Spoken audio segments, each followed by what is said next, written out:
Hello, everybody, and welcome to Fantasy R&R. This is your host, Ryan. And I'm Rob. And we are getting a head start on Week 3 Let's do that again. waiver. What the fuck was that? Sorry about that, everybody. Rob, you going to be okay? Yes, I do apologize. All right, let's try that again. Hello, everybody, and welcome to Fantasy R&R. This is your host, Ryan. And I'm Rob. And we are getting a head start on Week 3 waiver wire ads. This is Fantasy with Rob and Ryan, Fantasy R&R. All right, everybody, sorry if you had to sit through that crap show of a boxing event last night. No more videos on Askren and Paul. We're done with that, moving back on to baseball. Rob, we're going to go down the line here, talk about some waiver wire ads that people can get on now that they're getting all their ads reset tomorrow. Let's start off with catcher here. You got some players that you think are sleeping on the waiver wires? Yeah, I don't know about you guys, but I'm rostering Yasmani Grandal, who is doing nothing for my fantasy team right now. So I've got a couple guys here I've been looking at. Toronto catcher Alejandro Kirk, who's currently battling Danny Jansen for playing time. This guy is a big boy who hits for average and power. What I'd recommend is just snagging him, benching him when he's not playing, but I think it's only a matter of time until he's the full-time catcher out there in Toronto. On a similar note, Arizona catcher Carson Kelly, who's battling Stephen Vogt. Yes, he still plays baseball. He retooled his swing in the offseason, and it seems that it's paying dividends early, hitting the ball very, very hard. A couple catchers there to look out for. Now, first base, we know that's a real deep position, especially this season. There's some guys that people are getting a little impatient with, and they're ready to drop, or we're seeing some injuries come to a head. Anybody at first base you think that someone can snag up right now to get them some points? Yeah, first base out in Pittsburgh, Colin Moran. He is hitting the ball very well to start the season. He's batting fourth on what seems to be a very early, sneaky offense. Not sure how long this is going to last out there with the Buccos, but he is doing really, really well. He was a pivotal piece in the Garrett Cole trade a few years back. Was really good last year in the couple months that they played baseball, and it looks like it's continuing over through this season. I'm going to move on to second base here. We already kind of talked about Jed Lowry last week, going from the Mets over to the Athletics and going on a tear here. So if you guys think you want to snag him on the waiver wires, now's a good time to do so before everybody else starts eating him up. What are some other names here at second base you can think of? Yeah, staying out in Pittsburgh, Adam Frazier. Right now, just a hot hitter. He doesn't hit for much power, but he's very good for average. Been hitting a lot of singles. I believe a few doubles as well. I believe he's also hitting atop that lineup. So, generally in any lineup, Major League Baseball teams, as they're hitting, 1 through 5, something like that, they can contribute on your team. Very pivotal pickup, it seems like this week, is going to be Miami Marlins top prospect Josh Chisholm, who in some leagues is second and short. Again, one of their top prospects, has both power and speed, which of course is just gold in fantasy baseball. I say jump on him early if he is still available to see if one, you're either riding this out or this is going to be long term, but looking good so far. Very good strikeout to walk ratio as it stands right now. All right, well, this next one's actually going to be a little bit personal for me. I could use your advice here. I have got Rendon on my IL at third base, and I have been using Moustakas, who's been day-to-day, so I can't even put him on IL. Right. Now, obviously, I'm out of ads for the week, but tomorrow morning, assuming Moustakas is still going to be day-to-day, who's somebody I should look out for? Yeah, over in Milwaukee right now, just littered with injuries. Travis Shaw seems to be turning things back. He is hitting dingers like it's 2017 over there with the Brew Crew, and it seems with all his power numbers, very similar to that when he broke out in 2017, and he's going to be looking at full playing time right now due to all of those injuries in Milwaukee. This next guy, I have a feeling you're about to bring him at shortstop. I mean, I'm real heavy on the position. I got Story and Trey Turner and guys like that, and I've actually dropped this guy, but you think everyone should start picking him up again, huh? Yeah, out in Cleveland, they made that big trade for some guy named Francisco Lindor. Hopefully that works out for the Mets. But they got in return Andres Gimenez, who they're kind of toying with right now, and they're benching him every so often. And this guy just needs to play. As of late, he's been hitting, albeit only being 3 games. But hey, streak's got to start somewhere. Has a little bit of power, but where you're wanting him is his stolen bases. Very fast player who just needs the ample playing time and will pay dividends in the end. I do believe that it's only a matter of time until he's hitting leadoff in Cleveland in front of guys, like Jose Ramirez, Franmil Reyes, Eddie Rosario. So good production.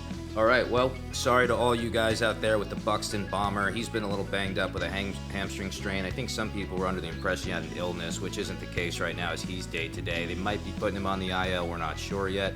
So we're going to have to start looking in the outfield here. Maybe you could even bring up some injuries. What are some of the guys at outfield position you think we need to go after right now? Yeah, going out into Tampa Bay, Manuel Margot, who was a very big prospect up with San Diego, getting kind of a refreshing start here in Tampa. I believe, he was there last year as well. He's getting the playing time, which for some of these prospects, that's all it takes, just giving them the playing time and seeing what happens. And lo and behold, he's hitting the ball harder than he's ever has. Again, another guy for stolen bases. We all need stolen bases on our team. And if he can make his way up to the top of the lineup up in Tampa, then I would definitely strongly recommend picking him up everywhere.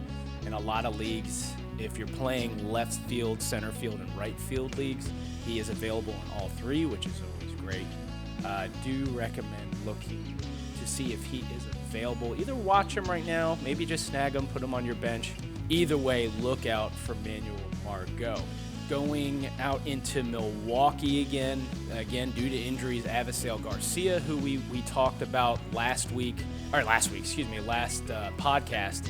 This guy's just hitting the ball very, very hard. Christian Yelich just went on the IL with back problems. That's not looking good there, so he doesn't have to worry about playing time. And again, those StatCast numbers are through the roof. You pick this guy up. I think it's only a matter of time. Good power, speed, more power than speed, but hey, who doesn't need more power?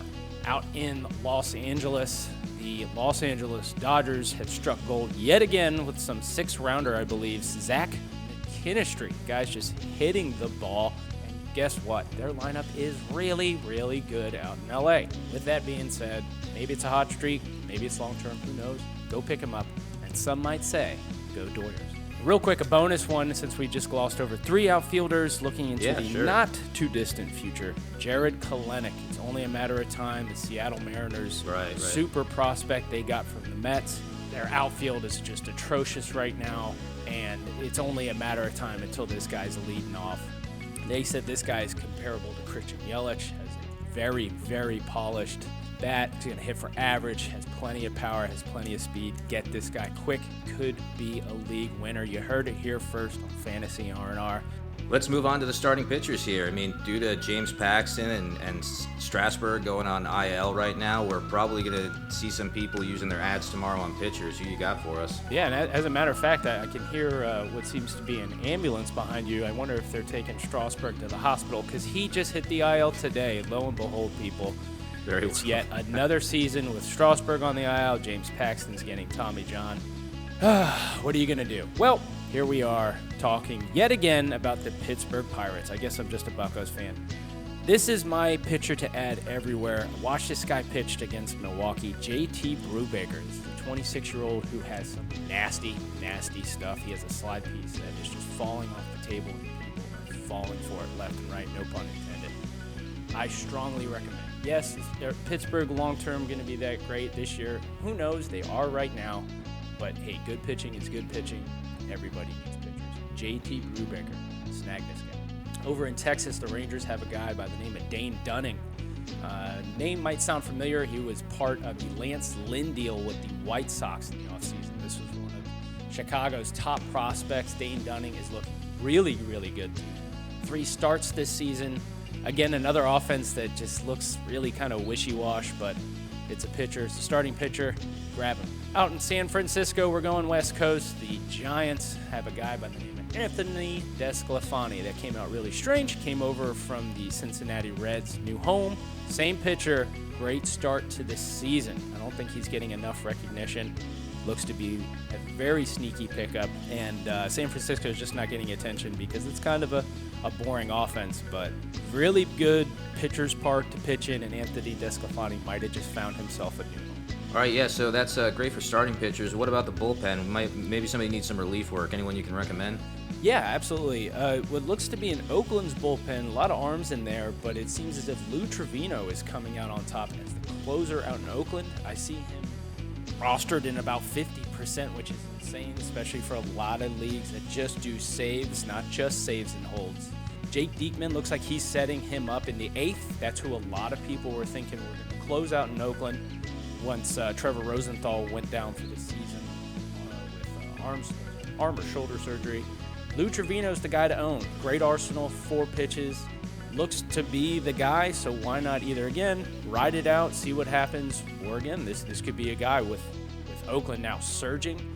Could be a guy looking at about 40-plus saves. That plays in any league. You should know that by now. Okay, great extensive advice from Rob once again. Cannot wait to take some of it and destroy my stats. But for now, everybody, thanks for watching. Make sure to look out for an upcoming episode of the San Francisco draft position situation as we get closer to the 2021 NFL draft. For now, this was another episode of Fantasy R&R with Rob and Ryan. We will see you next time. Adios.